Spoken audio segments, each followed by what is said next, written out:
wahai para ustadz, wahai para kiai, wahai para habaib, sudahkah kalian menghidupkan Islam? Sudahkah kalian menghidupkan dakwah? Sudahkah kalian menghidupkan agama? Sudahkah kalian ikhlas? Sudahkah kalian insaf? Sudahkah kalian jadikan aku sebagai tujuan kalian? Atau sebaliknya, kalian bukan menghidupkan Islam, tapi kalian cari hidup dalam Islam. Kalian bukan menghidupkan dakwah, kalian cari hidup dalam dakwah.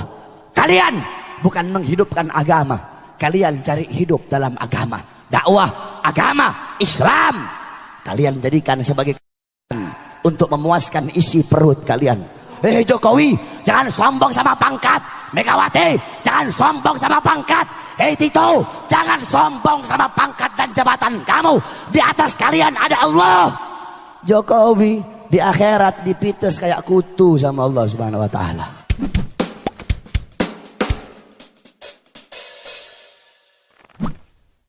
Satu persatu oleh Allah, ulama, pejabat, orang tua, semuanya dimintai pertanggungjawaban oleh Allah Subhanahu wa taala. Pertama, Allah bertanya kepada para ulama.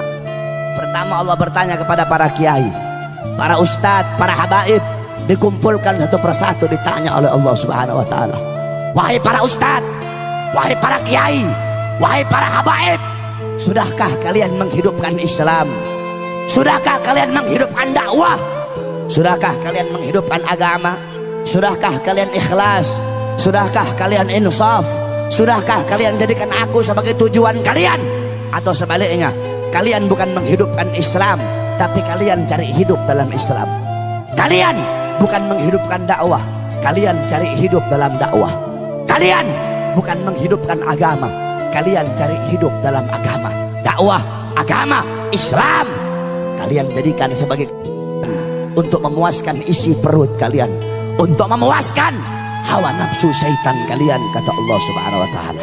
Ditunjuk, oh kata Allah, ini nih ustadznya Ahok nih, ini nih kiai yang dulu dukung Ahok nih, ini nih kiai-kiai yang jadi anjing-anjingnya pejabat ini kiai-kiai yang berdiri depan pintu surga, berdiri depan pintu penguasa dengan harapan sebagian daripada harta mereka, sehingga yang halal mereka bilang haram, yang haram engkau bilang halal, yang hak engkau bilang batil, yang batil engkau bilang hak. Kata Allah, kamu kera-kera bersorban, kamu ustadz jahanam, kamu kiai bangsat, kata Allah Subhanahu wa taala. Oh, ini nih kiai ngaku NU tapi bela Ahok nih, kata Allah. NU yang lurus nggak bakal pilih Ahok, saudara-saudara. NU yang lurus tidak bakal bela Ahok. Kalau ada ustadz atau kiai ngaku NU bela Ahok, itu bukan Nahdlatul Ulama, nasi uduk itu, saudara-saudara. Ustadz kiai NU yang lurus, yang bener-bener NU, nggak bakal bela Ahok. Si Nusron Wahid, si monyong satu itu, goblok itu, bawa-bawa Quran, bawa-bawa dalil, pakai wallahu alimun bimuradi, wallahu alimun bimuradi. Goblok, kamu nggak ngerti ayat muhkam, kamu nggak ngerti ayat mutasyabihat. Ada ayat muhkam, ada ayat mutasyabihat. Kalau ayat-ayat mutasyabihat, wallahu alimun bimuradi, kaf ha ya ain sad, wallahu alimun bimuradi, maksudnya dikembalikan kepada Allah. Kalau ayat-ayat mutasyabihat, para mufassir memakai metode tafwid, tafwid ba'da ta'wil ijmali, yaitu mereka memakai metode tafwid, mereka mengeluarkan maksud zahiriyah daripada ayat tersebut. Allah duduk di arsy, mereka keluarkan, mereka buang makna zahir dan mengembalikan makna yang dimaksud kepada Allah Subhanahu wa taala. Ini Al-Maidah 51, bukan ayat mutasyabihat, ini ayat muhkam, goblok. Katanya santri, katanya ustadz, tapi kok goblok?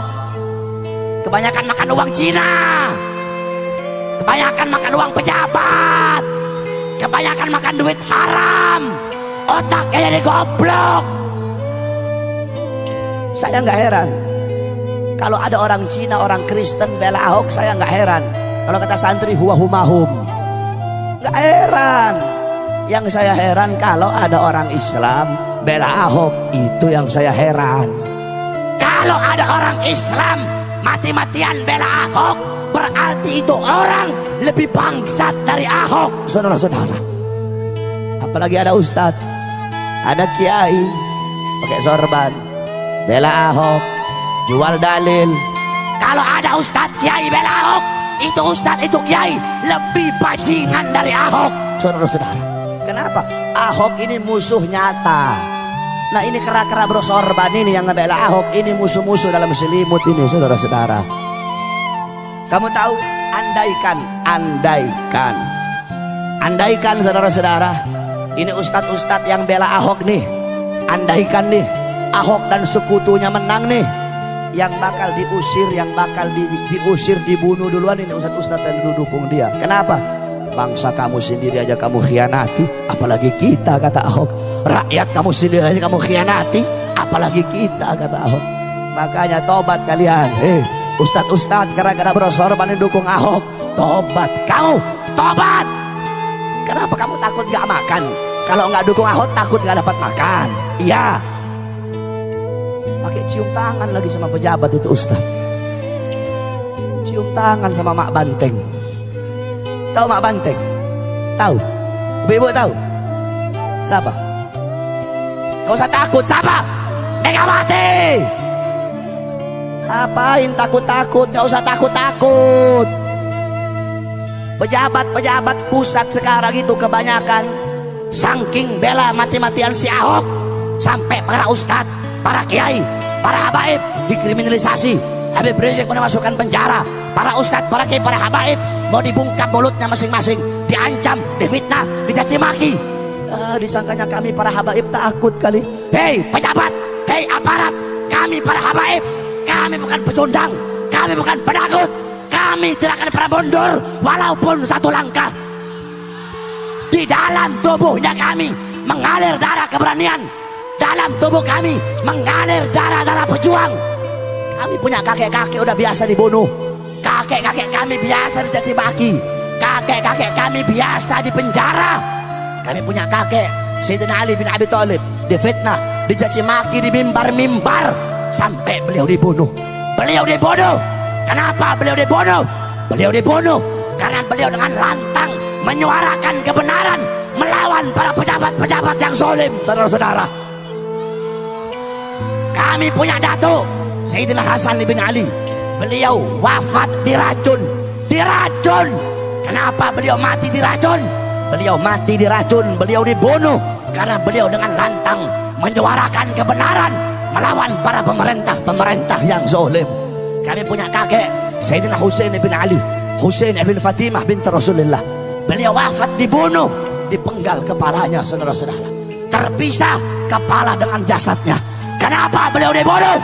Beliau dibunuh karena beliau dengan lantang menyuarakan kebenaran melawan para pemerintah yang zalim. Darah-darah beliau mengalir di dalam tubuhnya kami para habaib. Maka kami akan tetap tegak berdiri menantang segala macam kezaliman. Kami tidak akan tunduk. Kami tidak akan tunduk kepada maksiat, tidak akan tunduk kepada mungkarat, tidak akan tunduk kepada dalalat, tidak akan tunduk kepada sayyiat, tidak akan tunduk kepada mukhalafat. Semakin kalian bungkam mulut kami, semakin kalian bungkam mulut kami akan semakin meneriakkan kebenaran, saudara-saudara. Jikalau kalian maju satu langkah untuk melawan para ulama kami, maju satu langkah untuk melawan para kiai kami, maju satu langkah untuk melawan para habaib kami, maka kami umat Islam, kami para santri maju 1000 langkah untuk melawan kalian. Allahu Akbar. Jangan macam-macam kamu sama santri, sama ulama. Indonesia, tanah Indonesia telah dicuci dengan darah para ulama, dicuci dengan darah para santri, dicuci dengan darah para pahlawan. Kalian duduk petentang-petenteng, ngambil manisnya doang, pakai sok-sokan lagi memusuhin para ulama. Jangan sombong sama pangkat kamu. Jokowi, jangan sombong sama pangkat. Megawati, jangan sombong sama pangkat. Tito, jangan sombong sama pangkat dan jabatan kamu. Di atas kalian ada Allah.